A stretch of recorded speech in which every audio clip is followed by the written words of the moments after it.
লাষ্টৰ ভিডিঅ'টোতো আমি দেখা নাই তাৰ পিছত কি হ'ল কিমান সময় হ'ল কি হ'ল এই কথাটোতো আমি গম নাপালোঁ যে গৰিমা এইখিনি ভিডিঅ' এইখিনি সঁচা কথা তোমাক মই দিছোঁ এতিয়া তুমি পুলিচক দিয়া কি কৰা মই তোমাৰ লগত আছোঁ সেই কথাষাৰ ক'বলৈ তেওঁ সাহস নাছিলে নে তেওঁ বিজনেছ মাইণ্ডটোৱে সেইটো কৰিবলৈ নিদিলে ব্লেকমেইল কৰি ধমকিটো দিব নোৱাৰে দাদাক ব্লেকমেইল কৰিছে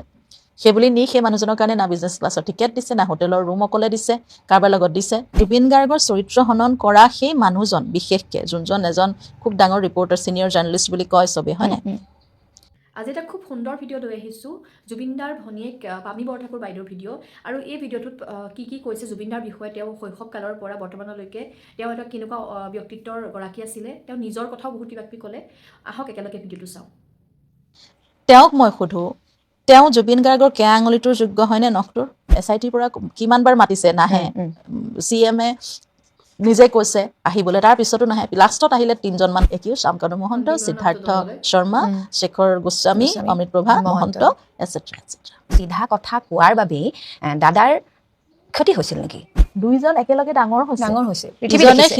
ইজনে সিজনৰ পৰা শিকিছে ইজনে সিজনক ভালে বেয়াই সকলোতে আঁকোৱালি লৈছে সেই মানুহজন হেৰাই গৈছে সেই মানুহগৰাকীকো তোমালোকে ইমান তিৰস্কাৰ কৰিবলৈ কেনেকৈ মন গ'ল গৰিমা বৌয়েও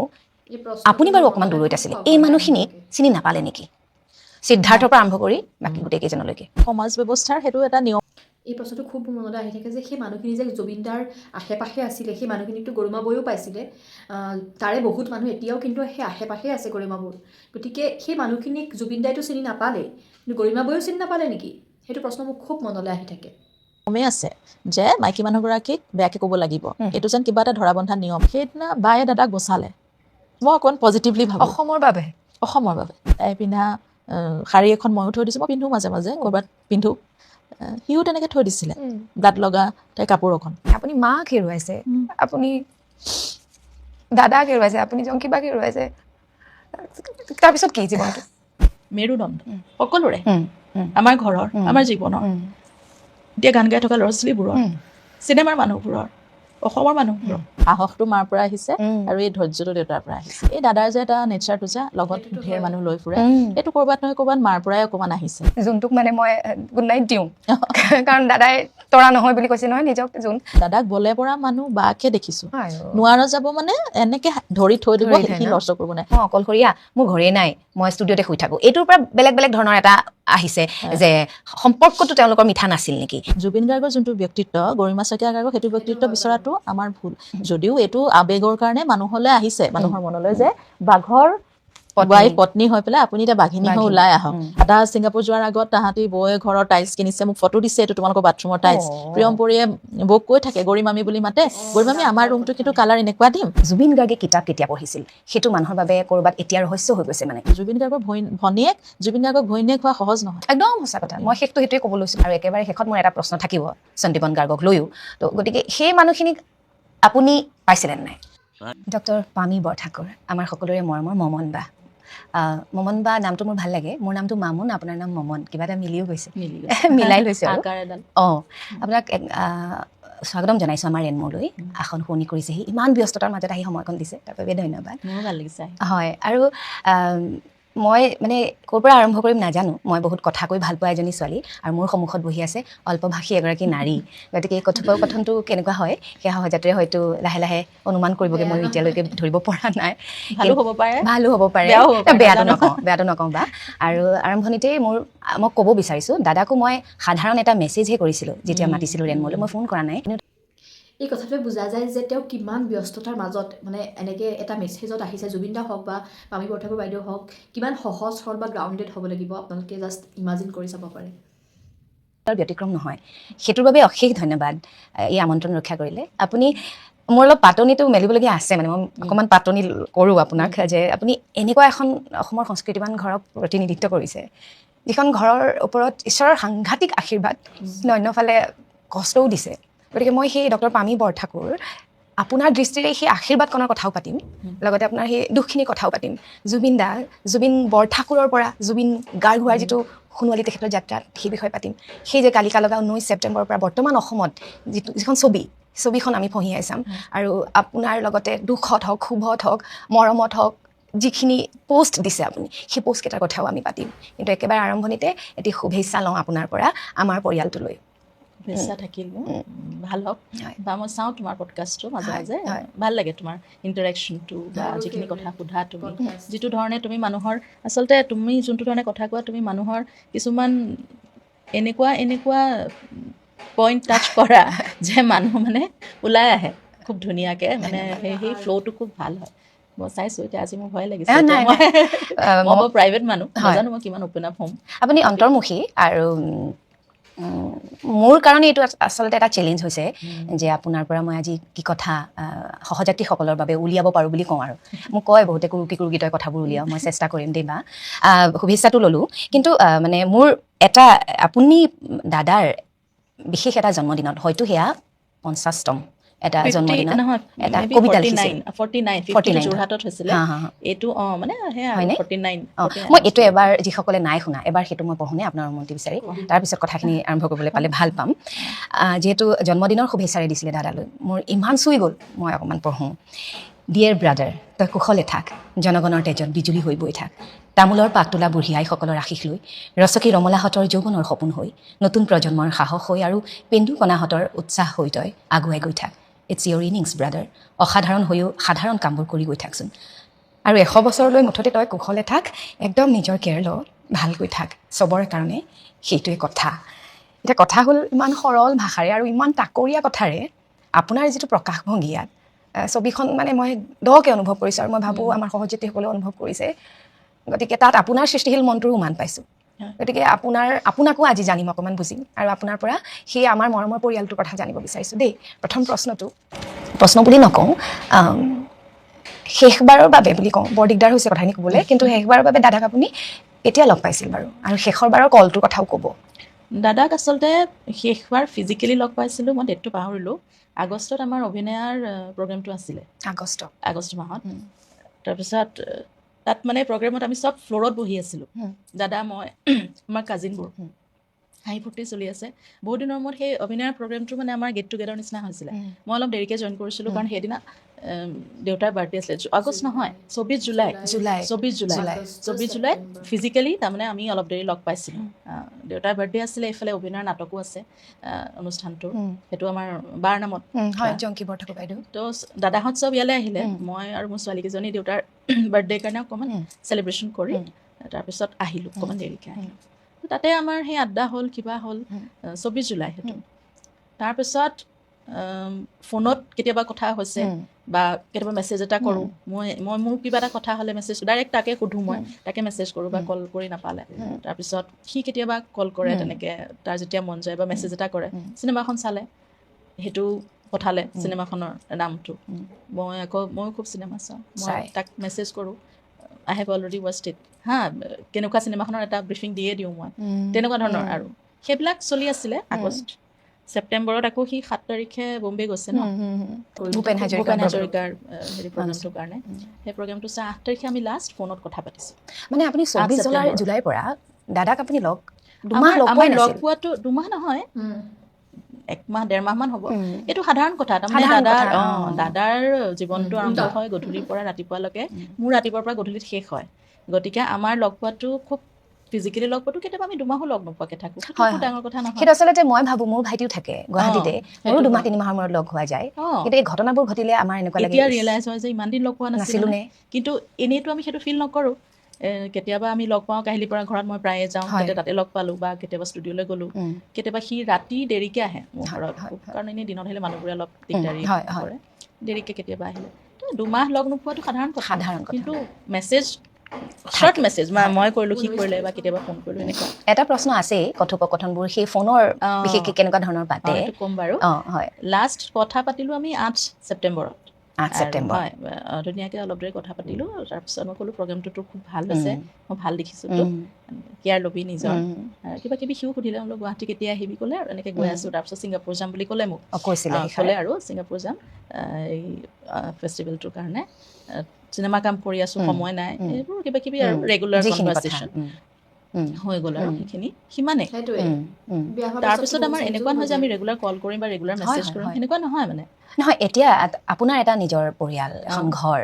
আৰু দাদাৰ এখন নিজৰ ঘৰ গতিকে সময় লৈ আৰু মানুহৰ ব্যস্ততা লৈ সেইখিনি একদম স্বাভাৱিক কথা নহয় জানো একেটা পৰিয়ালতে আমি অকণমানিতে থাকোঁ অকণমানি হৈ যোৱাৰ পিছত নিজৰ নিজৰ জীৱন ডাঙৰ হৈ আহিলোঁ বৰ ব্যস্ততা থাকে সেইটো স্বাভাৱিক সেইটো আৰু মোক মানে সি বেছিকৈ দিগদাৰি কৰিবলৈও নিবিচাৰে যেতিয়া তেতিয়া আহি কাৰণ মই ৰাতিপুৱা সোনকালে উঠোঁ হয়, হয়, হয়। পুৰা ছোৱালী স্কুল পঠাই মই নিজৰ দায়িত্ব ইউনিভাৰ্চিটি যাব লাগে আহি আকৌ গ'লি তাহাঁতৰ টিউশ্যন হয়। মিউজিক স্কুল চব ময়ে কৰোঁ সেইকাৰণে সি মানে মোক যিকোনো সময়ত দিগদাৰি নকৰে বুজিছোঁ আৰু আপোনাৰো পচন্দ অপচন্দবোৰৰ খুব খবৰ ৰাখে গতিকে তেনেকৈ ৰাখিছে আপোনাক নিজৰ মতে বন্ধ চন্ধবোৰো চাই তেতিয়া মানে মিলাই লয়। মিলাই অলপ সেই কথাবিলাক মোৰ কিয় জানো আমাৰ সহযাত্ৰীসকলে আমাৰ বহু যিহেতু মই দাদা কায়িকভাৱে নোহোৱা হোৱাৰ পিছত মই যিমান পাৰোঁ দাদাক লৈ অনুষ্ঠানবোৰ কৰিবলৈ চেষ্টা কৰিছোঁ হয়তো দাদাৰো সেয়াত আশীৰ্বাদকণ মিলি গৈছে আচলতে বহুতে কয় যিমান পাৰে সিমান দাদাৰ কথাবোৰ ক'বচোন অতিথিসকলক সেইকাৰণে ক'ৰবাত আপোনাৰ এই ধুনীয়া পৰিয়ালটোৰ কথা অকণমান নজনা নুশুনা জানিবলৈ চেষ্টা কৰোঁ মোৰ কিয় জানো মনলৈ আহিছে এটা প্ৰশ্ন সুধিবলৈ যে আপুনি যদি চকুটো মুদি দিয়ে এতিয়া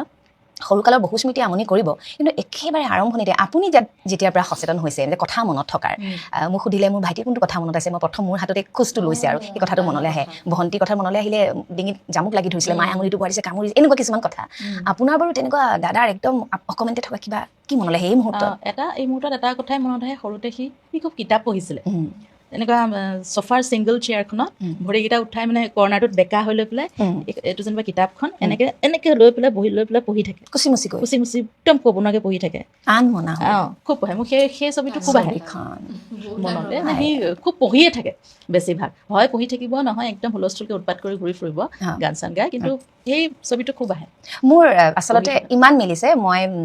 সেইটো আছেই প্ৰশ্নটো কিতাপৰ ওপৰত বিশেষভাৱে এটা চৰ্চিত বিষয় দাদা নোহোৱা হোৱাৰ পিছত যে জুবিন গাৰ্গে কিতাপ কেতিয়া পঢ়িছিল সেইটো মানুহৰ বাবে ক'ৰবাত এতিয়া ৰহস্য হৈ গৈছে মানে ইমান ব্যস্ত হৈ থকা মানুহ এজন গতিকে আপোনাৰ পৰা মই সেইটো উত্তৰ বিচাৰিম কিন্তু এই ছবিখনৰ পিছতে এই যে ছবিখন মনত হ'ল তাৰপিছতে সকলোকে সোধোঁ অতিথিসকল আহিলে এটা তেখেতক নিজে নিজৰ বিষয়ে সংজ্ঞা কি দিব আৰু জুবিন গাৰ্গৰ সংজ্ঞাও লওঁ গতিকে মই এতিয়া জুবিন গাৰ্গৰ প্ৰিয় ভগ্নীগৰাকীৰ পৰা জুবিন গাৰ্গৰ এটি সংজ্ঞা বিচাৰোঁ চমুকৈ বাকীটো আমি মুকলি কৰি গৈ আছোঁ বাটটো আপুনি কি সংজ্ঞাৰে বান্ধিব আপোনাৰ ককাইদেউক এইটো বৰ ডাঙৰ কথা সুধিলে একদম জুবিন গাৰ্গক সংজ্ঞা দিয়া অলপ দিগদাৰী তেওঁ মানে সত্তাটো যথেষ্ট বিশাল এটাই ক'ব পাৰি তাৰ লগত যিকোনো কথা যিকোনো পৰিৱেশ যেতিয়াই মানুহে কিবা এটা কৰোঁ বুলি কয় সি এটাই কথা কয় গো এহেড মই আছোঁ চ' সেইটো এটা ডাঙৰ সংজ্ঞা মানে প্ৰেৰণা নহয় একদম মানে বেকবোন হৈ থিয় দিয়ে ৰাজহাড় হৈ থিয় দিয়ে তেওঁ এনেকুৱা এজন মানুহ আছিলে এতিয়াও মই আছে বুলিয়ে কওঁ এতিয়াও মানে অনুভৱ হয় যি মানে একদম মানে আমাৰ ঘৰৰ মেৰুদণ্ডডাল আছিলে মেৰুদণ্ড সকলোৰে আমাৰ ঘৰৰ আমাৰ জীৱনৰ এতিয়া গান গাই থকা ল'ৰা ছোৱালীবোৰৰ চিনেমাৰ মানুহবোৰৰ অসমৰ মানুহবোৰৰ সকলোৱে মেৰুদণ্ড মই ভাবোঁ অসমৰ মেৰুদণ্ড নতুন প্ৰজন্মৰ মানে মেৰুদণ্ডই আছিলে সেই বুলিয়ে মই তেওঁক সাহস আমাৰ বাবে প্ৰেৰণা সাহস সৃষ্টিৰ এটা যেন উৎস নহয় তুমি যি কৰা তেওঁ মেৰুদণ্ড হৈ থিয় দিয়ে আৰু যেতিয়া মেৰুদণ্ডডাল চিধা হ'ব সেই মানুহজন চিধাকৈ চলিবই পাৰিব তাৰমানে তেওঁৰ শক্তিটো থাকিব তো সেইটোৱে মোৰ কাৰণে সংজ্ঞা যে তেওঁ মেৰুদণ্ডই আছিলে আমাৰ চবৰে সঁচা কথা সকলো কথা একদম সেই মেৰুদণ্ডডালৰ বিষয়ে এতিয়া আমি একদম প্ৰতিটো দিশ উন্মোচিত হোৱাকৈ কথাখিনি পাতিম ইয়াৰ পিছত লগে লগে মই আপোনাৰো সংজ্ঞাটো লওঁ আপুনি নিজকে কিদৰে বান্ধিব ডক্টৰ পামী বৰঠাকুৰ কোন তেখেতৰ মতে ডক্টৰটো বাৰু আজিকালি শিলগুটি এটা মাৰি দিলোঁ PhD চবে কৰে পামী বৰঠাকুৰ বুলিলে কি ক'ম নিজৰ কথা কেতিয়াও তেনেকৈ ভাবি পোৱা নাই নহয় কঠিন হয় প্ৰশ্নটো কঠিন হয় নহয় মই কিন্তু ভাবোঁ মমন বা যে প্ৰত্যেক মানুহে নিজে নিজক আটাইতকৈ শুদ্ধ ৰূপত চিনি পায় মই ফ্ৰী বাৰ্ড মোক মানে বৰ নীতি নিয়ম কথা সম্পৰ্ক যিকোনো ধৰণৰ বান্ধোনেৰে মোক বান্ধিব পৰা বিধৰ নহয় মই অলপ ইণ্ডিপেণ্ডেণ্ট নিজৰ মতে থাকোঁ নিজে স্বাধীনচিতীয়া নিজে ডিচিজন লওঁ নিজেই চলোঁ চ' ফ্ৰী বাৰ্ড আৰু খুব আপোনাক ক'ব নোৱাৰোঁ প্ৰথমবাৰৰ বাবে সাক্ষাৎ হৈছে আপোনাৰ লগত খুব দূৰৰ পৰা শক্তিশালী যেন লাগে মানে সেইটো বৰ ডাঙৰ কথা জেনেটিক নহয় এইটো উপায় নাই শক্তিশালী হ'ব নিবিচাৰোঁ কিন্তু মোৰ মানে এইটো উপায় নাই এইটো মানে দাদাও শক্তিশালী মাও শক্তিশালী আছিলে দেউতাও ইমান সাহসী বাও আছিলে সাহসী মই ভবা নাছিলোঁ মোৰ অলপ জোৰ আছে বুলি কিন্তু সময়ত দেখোন অট'মেটিক আহি গৈছে এইটো জেনেটিক বুলিয়ে ক'ম কিন্তু ইমান শক্তিশালী বা শক্তিশালী বুলি নকওঁ, মনৰ জোৰ থকাটো কেতিয়াবা অলপ দিগদাৰী হয় নিজৰ কাৰণে। মোহন বা সেই দূৰৰ পৰা শক্তিশালী যেন বোধ হোৱা নাৰীগৰাকী এটা জীৱন পৰিক্ৰমা আছে। মাজে মাজে আমি সেই কথাখিনি চুই যাব লাগিব যে আপোনাৰ সংজ্ঞাটো লওঁতেই মই জানিব বিচাৰিছোঁ, আপুনি যিহেতু মই ইতিমধ্যে ইণ্ট্ৰ'ত কৈছোঁৱে ৰয়েল গ্ল'বেল ইউনিভাৰ্চিটিৰ আপুনি জিঅ'গ্ৰাফী ডিপাৰ্টমেণ্টৰ এগৰাকী অধ্যাপিকা।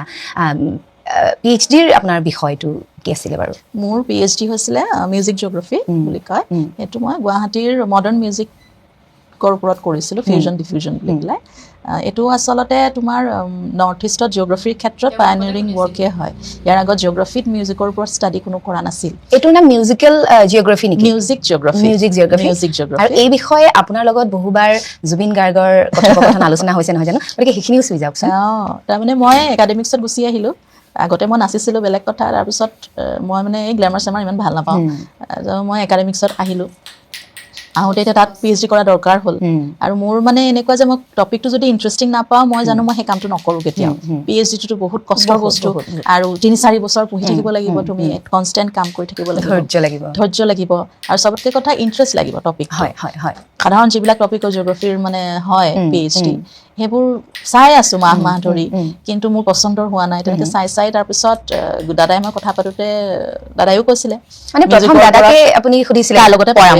পৰামৰ্শত দাদাৰ লগতে পাতোঁ। তেতিয়া আমি একেলগেই আছিলোঁ একচুৱেলি। মই 4 বছৰহে হৈছে মোৰ নিজৰ ঘৰলৈ অহা, একেলগেই আছিলোঁ। ৰাতিপুৱা সময়ত আমাৰ এটা আড্ডা বহে, সি আহে কামৰ পৰা, ষ্টুডিঅ'ৰ পৰা। তেতিয়া বন্ধ বাৰত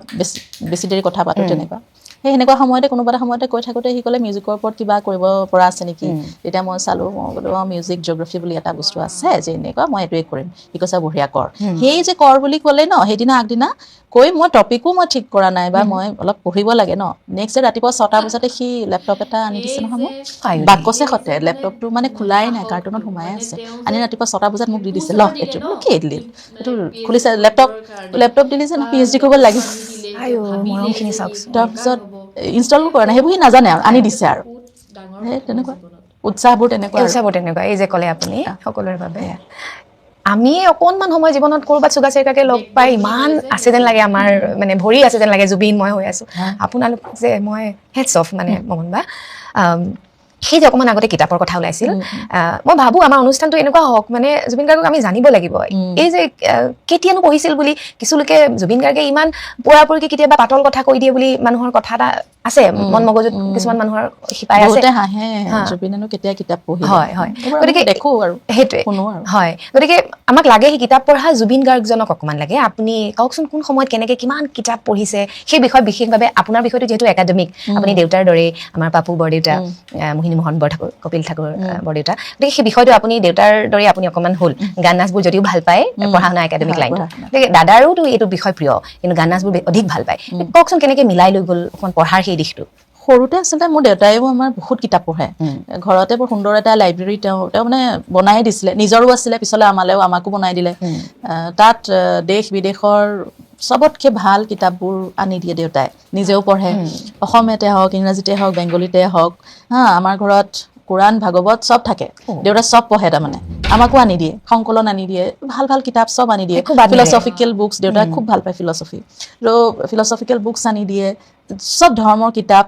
যিকোনো নভেল হওক আৰু বায়'গ্ৰাফি হওক, গল্প সংকলন হওক, চব আনি দিয়ে। আৰু কেতিয়াও দেউতাই মানে নকয় যে এখনহে পঢ়িবা, এখনহে নপঢ়িবা, সেইটো কেতিয়াও নকয়। সেইটো আমাৰ ওপৰত দিয়ে। আমাৰ বয়স অনুযায়ী, আমাৰ কেপাচিটি অনুযায়ী আমি পঢ়ি যাম, দেউতাই সেইটো জানে দেই। সেই পৰিৱেশটো সৰুৰ পৰা দিছে। আমি মানে স্কুলৰ গৰমৰ বন্ধত হওক, ঠাণ্ডাৰ বন্ধত হওক, বা এনেও স্কুল থাকোঁতে, পৰীক্ষা নাথাকোঁতে আমি গধূলি সময়ত খেলা ধূলা কৰিবলৈও যাওঁ, আৰু নহ'লে কেতিয়াবা কিতাপ পঢ়ি বহি থাকোঁ, এনেকুৱা হয়। আমি চব গৰিমা বৌয়ে এটা কথা কৈছিলে এবাৰ মাজতে, যে এই যে জুবিন গাৰ্গ হৈছে বা এই পামী বৰঠাকুৰ হৈছে, তেওঁলোকৰ জীৱনৰ যিখিনি বৰ্তমান যিটো মানে এটা বাক দেখিলেও লাগে গাম্ভীৰ্যশীল এগৰাকী ব্যক্তি, এগৰাকী নাৰী, যাৰ বহুত শক্তিশালী আৰু পাৱাৰফুল হয়। জুবিন দাৰ নিচিনা ডাঙৰ মানে জুবিন গাৰ্গ নামৰ যিটো সত্তা সৃষ্টি হ'ল, তাৰ আঁৰৰ ব্যক্তিজন যে তেওঁলোকৰ পিতৃ, সেইটোত আমি মানে নুই কৰিব নোৱাৰোঁ। এই কথাকেইটাতে শুনি ভাল লাগিছে মোৰ। পঢ়িছিলোঁ কিতাপ, সৰুৰ পৰা পঢ়িছোঁ। দাদায়ো সেই লাইব্ৰেৰীটো মানে বহুত বেছিয়ে পঢ়িছিলে, আমাতকৈও বেছি পঢ়িছিলে দাদাই কিতাপ, কাৰণ সি বেংগলীটো সমানে পঢ়িছে, মই বেংগলীত পঢ়া নাই, কাৰণ দাদাই বেংগলী মিডিয়ামত পঢ়িছিলে ক্লাছ 6লৈকে, গতিকে তেওঁৰ কাৰণে বেংগলীটো বৰ সহজ। তেওঁ ইংলিছতো পঢ়িছে, অসমীয়াতো পঢ়িছে, বেংগলীতো পঢ়িছে, হিন্দীও আছে, দেউতা হিন্দী ধুনীয়াকৈ হিন্দীও ক'ব পাৰে, আৰু বেংগলী যে ইমান ধুনীয়াকৈ কৈছে। তাৰমানে বেংগলী মানুহৰ মাজতে থাকিলে সৰুৰ পৰা, বেংগলী স্কুলতো পঢ়া, তাৰ বন্ধুও বহুত বেংগলী, খুব ধুনীয়াকৈ ক'ব পাৰে। নহয় মোমন বা, মই ভাবোঁ আগ্ৰহটো বৰ ডাঙৰ কথা, সেইটো দাদাৰ লগতো পাতিছিলোঁ মই, যে আপুনি ইমান ভাষা আপুনি সমৃদ্ধ হৈ আছে। মই ডাঙৰ হোৱা য'ত হৈছোঁ এইফালৰ মানুহ ঘৰে বেংগলী মানুহ আছিলে, মই দুটামান বাক্যৰ বাহিৰে মই ইমান ক'ব নোৱাৰোঁ, বুজি পাওঁ, সেইটো ইণ্টাৰেষ্ট ভাল পায়, ভাল পায় আৰু শুদ্ধকে কয়, উচ্চাৰণবোৰ ইমান ধুনীয়া, শুদ্ধকে কয়, আৰু বহুত ঠাই ঘূৰিছিলে নহয় জানো আপোনাৰ দেউতাৰ লগত? সেইটো কাৰণে আমাৰ মানে সেই উচ্চাৰণবোৰ চাগে বেছি শুদ্ধ হ'ল, মানুহবোৰ বেছি নিজৰ হ'ল, কাৰণ বিভিন্ন ধৰণৰ সংস্কৃতিৰ মানুহ পালোঁ, জাতি জনজাতিৰ মানুহ পালোঁ, বিভিন্ন ধৰণৰ মানুহ পালোঁ, বিভিন্ন ভাষী মানুহ পালোঁ, আৰু সেইটো দাদাই কিতাপ লৈ মই আকৌ ঘূৰি আহিছোঁ দেই, তোমাৰ মেট্ৰিকৰ সময়তো চাগে দাদাই নিজৰ কিতাপ, পৰীক্ষাৰ কিতাপতকৈ বাহিৰা কিতাপে বেছি পঢ়িছিলে, তেনেকুৱা। কলেজ পঢ়ালৈকে কিতাপ চৰ্চাটো কণ্টিনিউ আছিলে, বহুত বেছি বাহিৰা কিতাপ পঢ়ে, তাৰ পঢ়াৰ কিতাপ খুব কম পঢ়ে, কোৰ্চৰ কিতাপ। তাৰপিছত যেতিয়া তেওঁ মিউজিকত খুব সোমাই গ'ল আৰু তেওঁ কেৰিয়াৰ মিউজিকত ল'লে, তেতিয়াৰ পৰা তেওঁ পঢ়াটো আগতকৈ ডেফিনেটলি কমিলে, সময় কম পায়, কিন্তু যেতিয়াই সময় পায় তেওঁ কিতাপখন পঢ়ে। তাৰ পৰাই বুটলি এতিয়া গোটেই যে এই জীৱনটো তেখেতৰ ইমান সমৃদ্ধ হ'ল প্ৰতিটো কথাত, আৰু মানে খুব যিকোনো কথাত মানে স্পষ্টৰে এটা ষ্টেণ্ড ল'ব পাৰে যে সেই কথাবোৰ আছেই যে ভিতৰত, সেই জ্ঞান জানে, বহুত জানে, একদম আপডেটেড থাকে, সদায় আপডেটেড থাকে, সেইটো কথা খুব ভাল পায়। আৰু যেতিয়াৰ পৰা ইণ্টাৰনেট আহিলে তেতিয়াৰ পৰা তেওঁ ফোনটোৰ খুব সদব্যৱহাৰ কৰিছিলে, মানে যেতিয়া দেখোঁ আৰু তেওঁ এই ছ'চিয়েল মিডিয়া নাচায়, সেইবোৰত ইণ্টাৰেষ্ট নাই, এইবোৰ নাজানেও, তেওঁ সেইবোৰ পঢ়ে, ইনফৰমেশ্যনবোৰ পঢ়ে, ক'ত কি হৈ আছে, আমাকো কয় এইটো জাননে, এই কথাটো জাননে, সেয়া এনেকুৱা। আমি সি যেতিয়া কথাটো কয় তাৰ দুবছৰমান পিছতহে সেই বস্তুটো মানে আমি দেখোঁ যে মানুহলৈ আহিছে, কিন্তু দাদাই পঢ়িলে দুবছৰ আগতে, কিমান আদেশ গৈ থাকে, বহুত আপডেট। মানে কয় যে এখন কিতাপ এশজন বন্ধুৰ সমান, গতিকে এখন কিতাপ পঢ়িলে আপোনাৰ কিমান জ্ঞান বাঢ়িব সেইটো চাগে আমি ইমাজিনো কৰিব নোৱাৰোঁ। আৰু বহুত মানে বস্তুবোৰ যিটো আমি দৃষ্টিভংগী আছে, সেই দৃষ্টিভংগীটো বহুত মানে বহলো হৈ পৰে, আৰু সেইটো কাৰণে হয়তো জুবিনদাৰ দৃষ্টিভংগীটো সকলো মানুহতকৈ বেলেগ, বা সকলো বস্তু চোৱাৰ ভংগীমাটো বেলেগ, আৰু বুজাৰ ভংগীমাটো বেলেগ, গতিকে কিতাপ মানুহে সঁচাকৈ পঢ়িব লাগে, আৰু অভ্যাসটো এৰি খাই যাব নালাগে আচলতে। বহুত এডভান্স, তাৰপিছতহে বাকী মানুহবোৰে জানে মানে। আচ্ছা মোমন বা, আপুনি এই কথাটো কেতিয়াবা অনুভৱ কৰেনে যে দাদাৰ মাজত এক্সট্ৰা কিবা এটা আছিল, এই যে আমি দেৰিকৈ জনা কথা এটা, উপলব্ধিটো আমাৰ কিছু পলম হয়, উপলব্ধিটো দাদাই যে অকণমান সময়তকৈ অকণমান গতিটো আগত আছিলে, চিন্তাখিনি, সেইটো আপোনালোকে অনুভৱ কৰিছিলে? অনুভৱ কৰিছিলোঁ, কাৰণ প্ৰথম কথাটো সি কোনো কথা এনেই নকৈছিলে, জানি পেলাই কৈছিলে, আৰু সময়তকৈ আগত চলা মানুহ, সেইটোতো তেওঁক দেখি বুজিছোৱে, চবেই বুজিছে, নহ'লে ইমান ছাকচেছফুল হ'ব নোৱাৰিলেহেঁতেন, হয়নে, ইমান মানুহৰ অন্তৰত বাস কৰিব নোৱাৰিলেহেঁতেন, তেওঁ সময়তকৈ আগত। আৰু মানুহে, আমি সাধাৰণ মানুহে যি চিন্তা কৰোঁ, আমাৰ য'ত চিন্তাটো তেওঁৰ চিন্তাটো মানে আমাৰ য'ত শেষ হয় চিন্তাটো, তাৰ পৰা তেওঁ এটা নতুন দিশত চায়, তাৰমানে সেইটো কাৰণে সেইটো মানে হেৰি হয়, কিয় মানে এটা সুখৰ প্ৰাপ্তিৰ হাঁহি, মানে কিয় জানেনে, আপোনাৰ লগত মোৰ মই যিটো আপুনি উপস্থিত নাথাকোঁতে মই ইন্ট্ৰডাকশ্যনটো দিছোঁ, তাত আৰম্ভণিতে মই এই কথাখিনি কৈছিলোঁ যে আমাৰ য'ত চিন্তা শেষ হয়, দাদাৰ চিন্তাখিনি তাৰ পৰা আৰম্ভ হয়। মই এই লাইনটোৱে কৈছোঁ, আৰু এটা উদাহৰণ দিছোঁ, সেইটো আপুনি যেতিয়া অনুষ্ঠানটো চাবগৈ তেতিয়া আপুনি জানিব, জানেনে মোমন বা, মোৰ ভাল লাগি গৈছে, মানে মিলি গৈছে কথাখিনি। আমাতকৈ বহুত এডভান্স, সেইটো কাৰণে আমি কথা ডিছকাছো কৰোঁ, তাৰ লগতে কৰোঁ, দাদাৰ লগতে কৰোঁ, সেই কথাটো জানো। কিন্তু এতিয়া তেওঁ এই 19 ছেপ্টেম্বৰৰ পৰা যোনটো পৰিৱেশ, যোনটো অনুভৱ কৰিছোঁ, এটা ঐশ্বৰিক ডিভাইন বস্তু, সেই সত্তাটো আমি তেওঁৰ লগত থাকোঁতে কিন্তু অনুভৱ কৰা নাছিলে নহয়। বহু যুগৰ মত এটা ভাল পডকাষ্ট এটা চাবলৈ পালোঁ, খুব ভাল লাগিছে বাৰ কথাবোৰ শুনি পেলাই। আৰু জুবিনদাৰ যে ভনীয়েক হয়, সেই দেখিলেই গম পায় যে জুবিনদাৰ যিটো এটা ব্যতিক্ৰমী ব্যক্তিত্ব আছিলে, সেই তাৰ প্ৰভাৱ তেওঁলোকৰ পৰিয়ালবৰ্গতো আছে। আৰু যিটো জুবিন বৰঠাকুৰৰ পৰা জুবিন গাৰ্গ হোৱাৰ যিটো জাৰ্ণি আমি শুনি থাকিম, খুব ভাল লাগিলে। আগলৈ এনেকুৱা ভিডিঅ' চাই থাকিবলৈ মোৰ চেনেলটো ছাবস্ক্ৰাইব কৰি থ'ব, আৰু বেল আইকনটো টিপি থাকিব। ধন্যবাদ।